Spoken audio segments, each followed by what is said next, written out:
దీని ముందు రిలేటెడ్ గరం మసాలా పొడి ఒక 1/2 టేబుల్ స్పూన్ వరకు వేసుకోవాలి. ఇవన్నీ బాగా వేగిన తర్వాత ఇందాక వేయించుకొని పక్కన పెట్టుకున్నాం కదా బెండకాయ ముక్కలను కూడా వేసేసుకున్నాం. బెండకాయ ముక్కలను వేసేసుకున్నాము.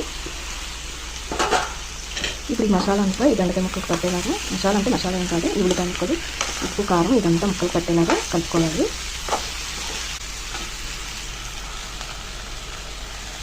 ఈలోపు మనం చింతపండు గుజ్జు తీసుకొని పక్కన పెట్టుకున్నాము. ముందుగా నానబెట్టుకుని ఉంచుకున్న చింతపండు గుజ్జు అయితే ఇలా తీసుకొని ఉంచుకున్నాము.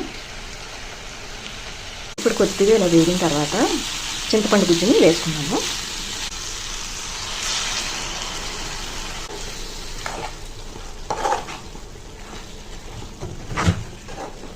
కొద్దిగా ఉడకాలి కాబట్టి కొద్దిగా నీళ్ళు వేసుకున్నాము దీనికి సరిపడా. ఇలా వేసుకొని ఒక 10 నిమిషాల వరకు దీన్ని ఉడకనిద్దాం.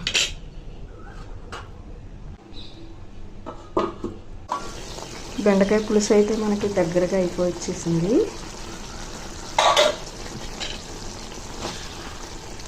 మనకి బెండకాయ ముక్కలు కూడా చక్కగా ఉడికిపోయాయి.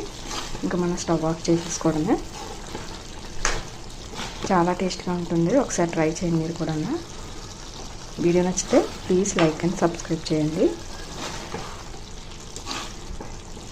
మరొక మంచి వీడియోతో మళ్ళీ వెళ్తాం.